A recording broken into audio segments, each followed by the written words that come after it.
Avant de devenir Miss France, Élodie Gossuin a participé à plusieurs concours de beauté, marquant ainsi le début d'une carrière qui allait la propulser sous les feux des projecteurs.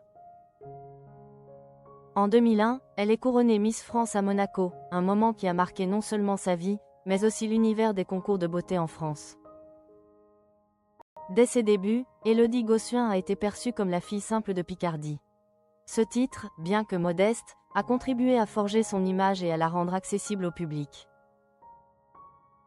En mars 2000, à seulement 19 ans, elle est élue reine du Muguet de Compiègne, une distinction locale qui lui ouvre les portes d'une série de succès dans le monde des concours de beauté.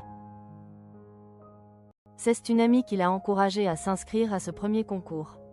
Dans son livre Miss à nu, publié le 19 février 2026, elle raconte comment cette amie, candidate elle aussi, lui a lancé une phrase qui l'a profondément marquée. « Salope, ça va être toi ».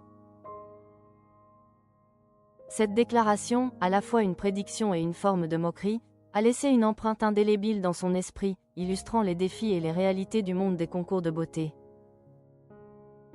Après avoir remporté le titre de reine du Muguet, Élodie Gossuin a poursuivi son ascension en devenant Miss Oise, puis Miss Picardie 2000.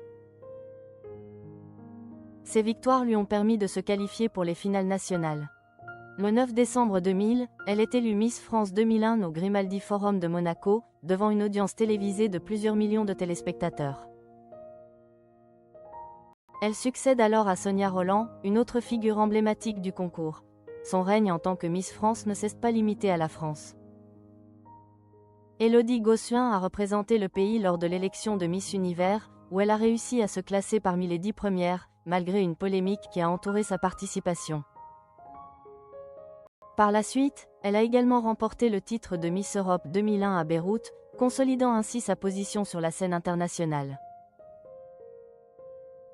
Au-delà de son parcours dans les concours de beauté, Élodie Gossuin a su diversifier ses activités. Mère de 4 enfants, elle a embrassé plusieurs carrières, devenant mannequin, animatrice de télévision et de radio, ainsi que chroniqueuse.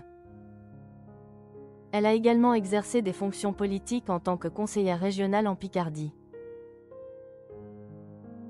Aujourd'hui, elle est reconnue comme une véritable personnalité du paysage audiovisuel français, ayant su s'imposer dans divers domaines tout en restant fidèle à ses racines.